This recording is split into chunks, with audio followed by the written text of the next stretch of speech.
Good afternoon. My name is Caitlin. This is KTXX22 Reading, and welcome back to my channel.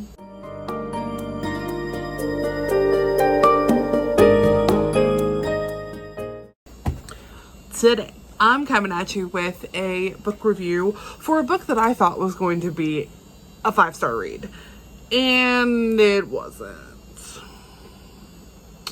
let's get into it. The book that I'm talking about is The Starless Sea by Erin Morgenstern. Now, I loved The Night Circus, and the reason I loved The Night Circus was because, for me, that book is one of the best books I've ever read that truly immersed me in the story. I felt like I was there. It was very vivid in my mind. I could picture this place as if it were a real thing.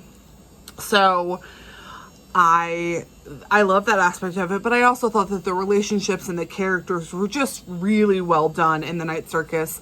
Unfortunately for me, in The Starless Sea, yes, there is vivid descriptions and it's very easy to picture them. Unfortunately, the way that this book is written is very confusing. We have our main protagonist, Zachary, his story is told linearly, but there are breaks in his story to place fables, fairy tales, different stories, and those fables, fairy tales, and different stories are incredibly interesting and very well written. Nobody is doubting Morgenstern's ability to write because she's in a class of her own, in my opinion. Unfortunately, because his story is broken up, it makes a story that is already confusing something that is unable to be comprehended. I also felt like the characters, with the exception of Kat, who we get more from towards the end of the book, are just paper cutouts of humans. I think that Morgenstern set out to write a book that is a love story to storytelling. Through her storytelling, you definitely see how she feels about it. Unfortunately, the execution of that, for me, was akin to Alice in Wonderland, which I absolutely hate. Nonsense for the sake of nonsense. That's what I referred to when I reviewed Alice in Wonderland. And I'll put that review below so that you guys can watch it. When I say nonsense for the sake of nonsense, it's what's the purpose of this? If I am reading something, I want to know, does it have connotations that relate to current times? Is it a mystery and trying to figure out what's going on? The literal purpose of this book is to get to the end of the book, which is not enjoyable. It was, parts of this book were amazing and parts of this book were pointless, and I felt very confused while I was reading it as to why I was reading it. And I think that if Morgenstern's writing was not at the helm of this book, it would have been a DNF. Easy. I would have put it down after 100 pages and said, no thank you, I've had enough of that in my life. But because Morgenstern is such a wordsmith and her ability to create imagery was there, I assumed that as I was reading, a underlying plot would come to the foreground and it would make more sense. But really, what's the plot? Have you read it? Do you know what the plot is? Because as far as I'm concerned, it's to get to the end of the book.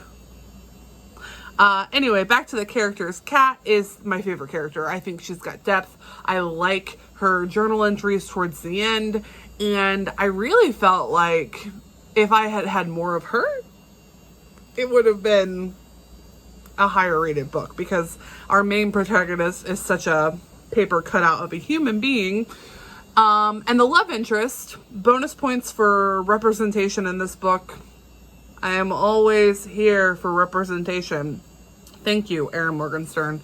But the love interest in this, Dorian, I feel like his story would have been really interesting. The problem is that you only get like a little bit of his story, and then it's like but enough like throw some more nonsense at this book to whittle its way down to the ending. Same thing with the big baddie, Allegra. I felt like there wasn't enough time spent with her for me to comprehend exactly why she had the motivations that she had. Like, hello? Rating for this book. Honestly, I'm gonna give it a 2 out of 5. I almost gave it a 3. And I say that because, like I said, Morgenstern's writing is phenomenal. That almost puts it over the edge. But the enjoyment factor for me and the lack of character, just the overall confusing nature of it, it doesn't do it for me. And while Morgenstern's writing is phenomenal, it's not enough for me to say, I highly recommend this book. I do think that there is an audience. I'm not that audience. There's an audience for Alice in Wonderland. There's a huge following for that book, and I hate it. So I think that if you are a big Alice in Wonderland fan, you will come into the Starless Sea and just be absolutely blown away and fall in love with the idea of all of these stories and the space that they reside in. And I wanted to be there with you, but I didn't land on that plane. And that's unfortunate. I definitely think that I will be reading more of Erin Morgenstern's books in the future. Like I said, Night Circus was a 5-star read for me. Absolutely love. One of my all-time favorites. And this was a 2-star read. So we will see what happens. I am assuming that her writing will always be phenomenal. So even if this story is not for me, the next one could very well be a new favorite. That's all I got for you today, guys. I hope you enjoyed this review. If you love this book, tell me all about it. Tell me what your opinions were. If you agree with me, feel free to drop down below and let me know. Obviously, like, subscribe, all the good stuff. And thanks for hanging out with me today. I hope that everything is going well in your life and that it continues to do so. Bye now.